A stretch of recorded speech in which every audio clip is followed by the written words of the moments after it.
मीरपुर नाम के शहर में तेजस अपनी पत्नी नीरू के साथ रहता था।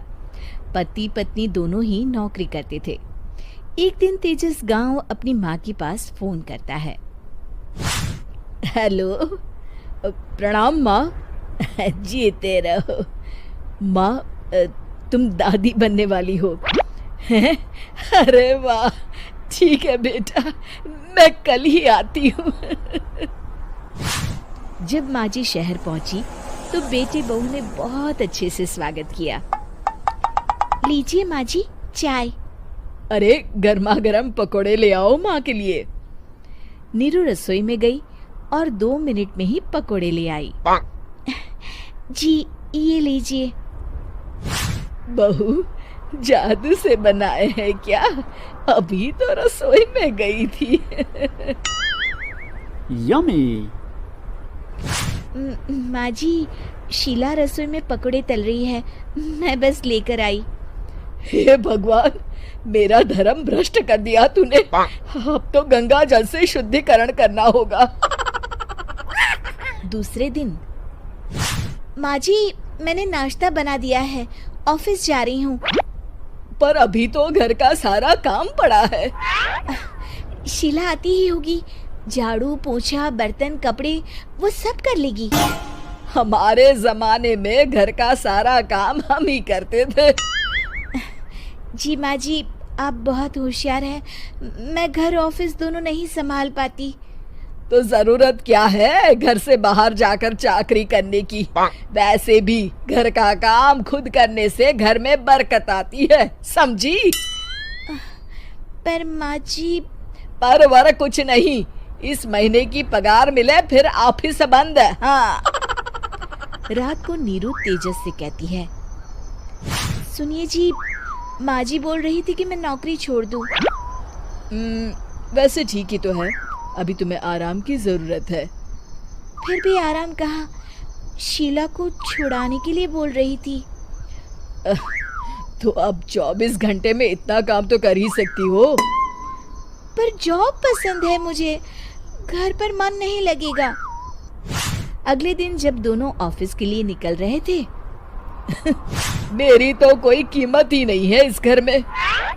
माँ जी, आजकल महंगाई बहुत है, रहन सहन भी बदल गया है, दोनों नौकरी करते हैं तभी ठीक रहता है।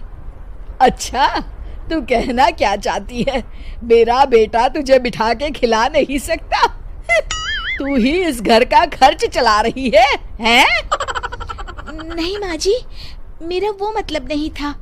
मतलब खूब समझती हूँ, ये बाल धूप में सफेद नहीं किए मैंने। हाँ। अब तो ये रोज का काम हो गया था। तेजस भी रोज की झिकझिक से परेशान हो गया था। एक दिन उसने कहा, नीरू, वैसे भी तुम्हें मैटरनिटी लीव मिलने वाली है, तो अभी से ही छुट्टी ले लो। पर क्या, मेरी सैलरी अच्छी खासी है।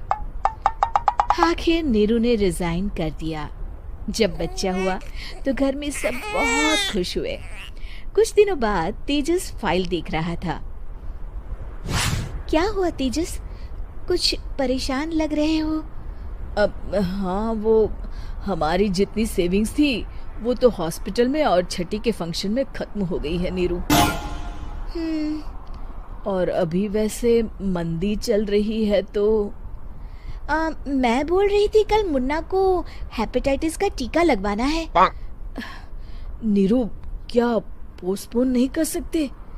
नहीं जी, बिल्कुल नहीं।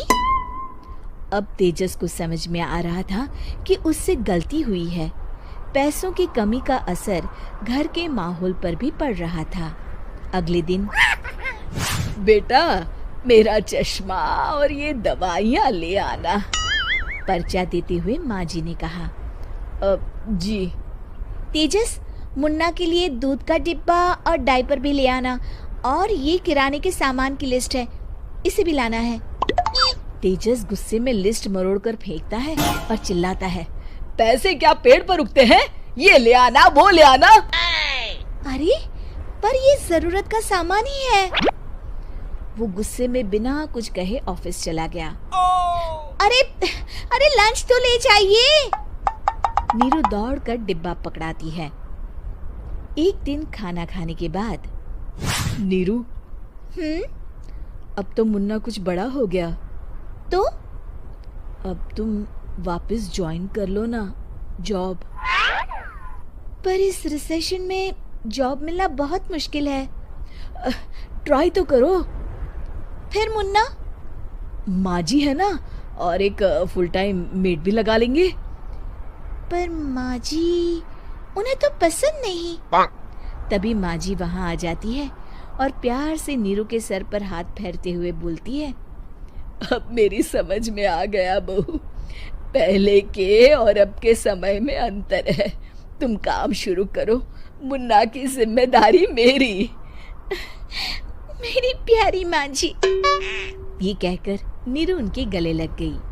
शिक्षा, परिवर्तन संसार का नियम है, हमें भी समय के साथ चलना चाहिए। उम्मीद है कि आपको हमारी ये कहानी पसंद आई होगी।